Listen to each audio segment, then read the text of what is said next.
probably wouldn't occur to you, but I'm really glad it occurred. So let's go with the Al Capone case. I went to a convention in Chicago, and when I was there, I was asked by a guy and his wife, they wanted to get a reading, and I do readings. My readings are like $150 to $200, depending on where they're located, and I charge like movie stars more, $400. And the reason I do is because movie stars are really hard to read. I mean, you got to figure out, is it acting or is it their real life? You know what I mean? It's really, really, you got to focus. So they wanted a reading. So at the time, I think it was $150. And they said, we want to become treasure hunters. And I said, okay, fine, whatever. And I'm rolling my eyes when I walk away. And as I walk away, all of a sudden, I see gold and silver and all sorts of crap flashing in my face. Honest to God, I'd never had that happen to me in my life. And I was like, holy padoo-doo.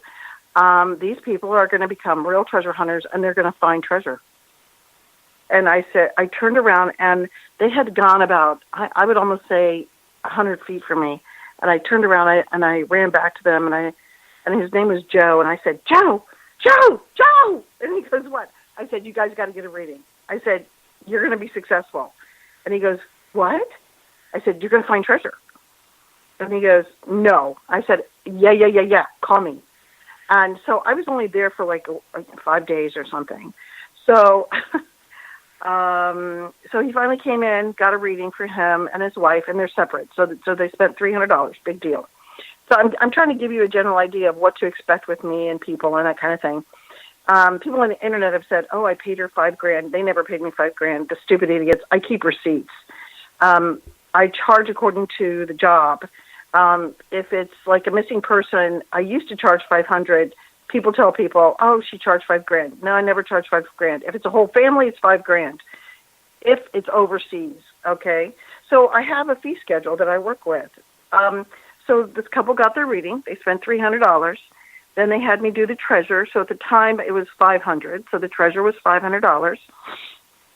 And they brought me, I'm going to guesstimate about, 20,000 acres I had to find something on. And what had happened was Al Capone and his buddies, associates, criminals, robbed a government payroll truck with silver, gold, and whatever in it, okay? And so what we're talking, like 1925, 27-ish time frame. So I had the name of the robber. Al Capone, one of the guys in the robbery was a guy by the name of Ray Nitty. I don't know if you ever heard of Ray Nitty, but he was the guy that used to swing the baseball bat, typically not Al Capone. So he was your creepiest, okay? So when they stole stuff, they would break it up and everybody would get their share. And then if it was multi-robbery, like that one to my knowledge was multi-robbery. So it was the gold bars, the silver bars, the coins, and, dollar bills, whatever. And it was stolen from like going from one mint to another, like the treasury to the treasury. Uh-huh. Okay. So Ray Nitty left Al and took his booty, and he went down to about 8 hours south of Chicago. I'm guesstimating, okay? I don't know. I mean, you have to remember this was a years ago project, and it couldn't have been 8 hours. Maybe it was 4 hours. I don't know, whatever. And he used to go to a farm where he would stay there and love their pancakes. So it was like a B&B in the 1920s. And the people back then didn't have radio and TV. They had radio, but they were just starting with radio and TV. You know what I mean? So you couldn't know who Al Capone was. You couldn't know who Ray Nitty was. It was all in the paper. So you know what I mean?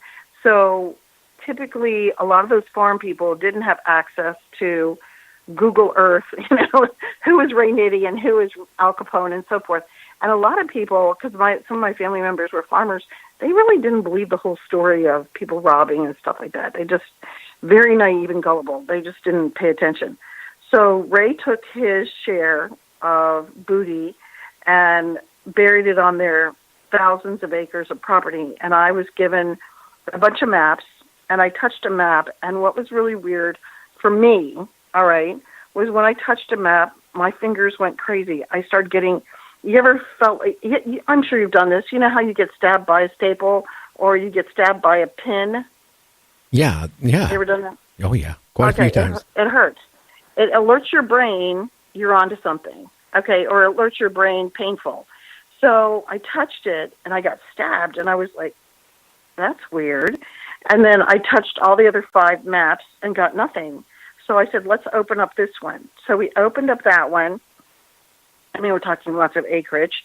And I'm sorry, 20 acres, whatever. And I took my hand and I put it over top of the map. And I said, okay, I want to take this map home, work on it, put it by my bed, incubate a dream, and see if I can pick up where the booty is. And honestly, they didn't know what the booty was. They just know that Al and his buddies had robbed a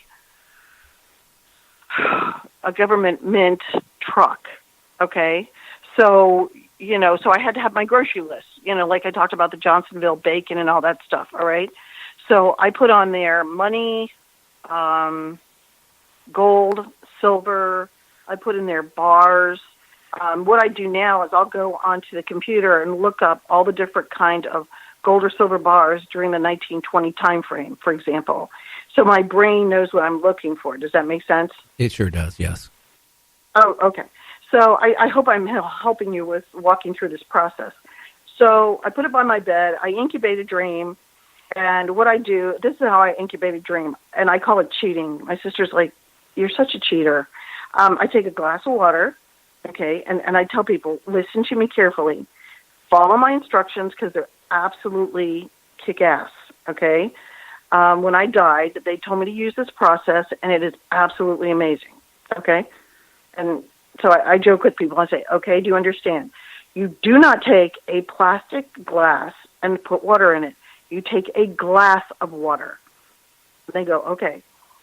You put it by your bed, and if you can, put another pitcher of water by your bed in glass, all right?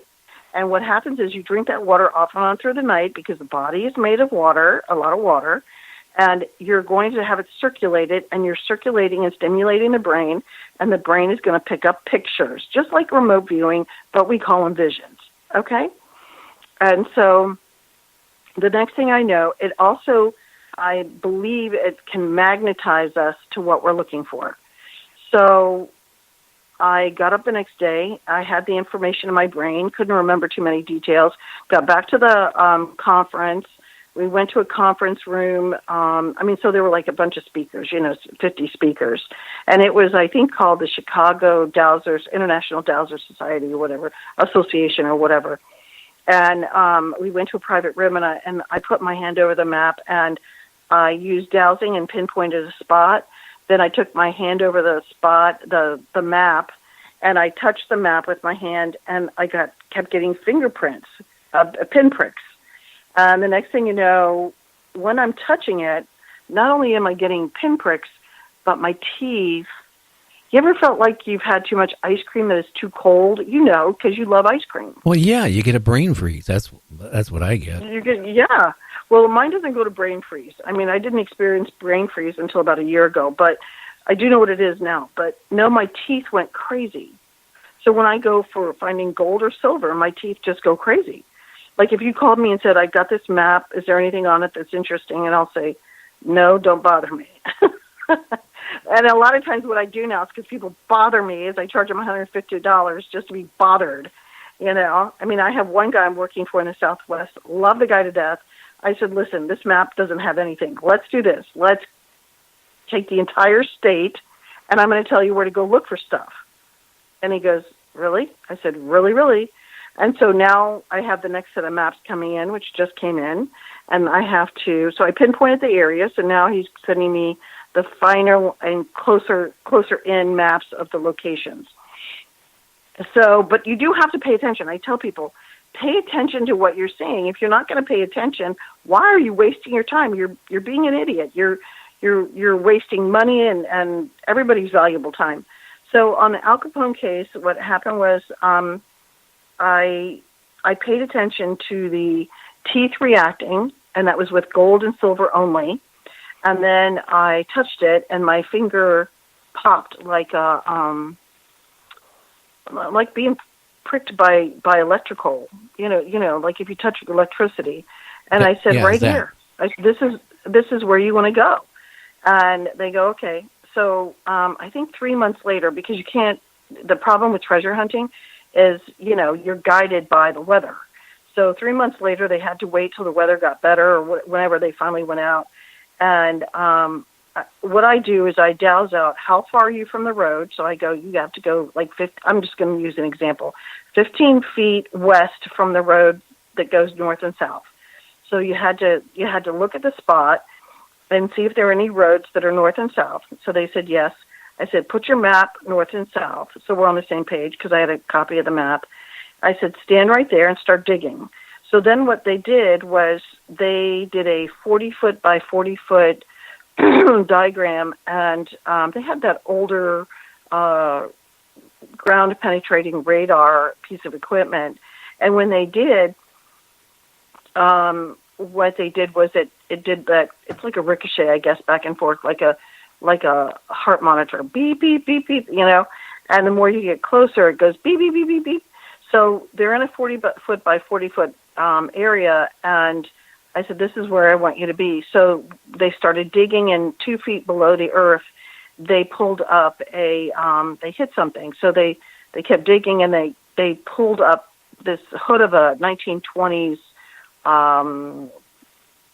Farmer John's pickup truck hood of a pickup truck. And I said, that doesn't make sense. That's not what I'm seeing. And I said, take the hood out and see what the equipment does. And they took the hood out, and they said, the machine is still going crazy. I said, right there, keep going.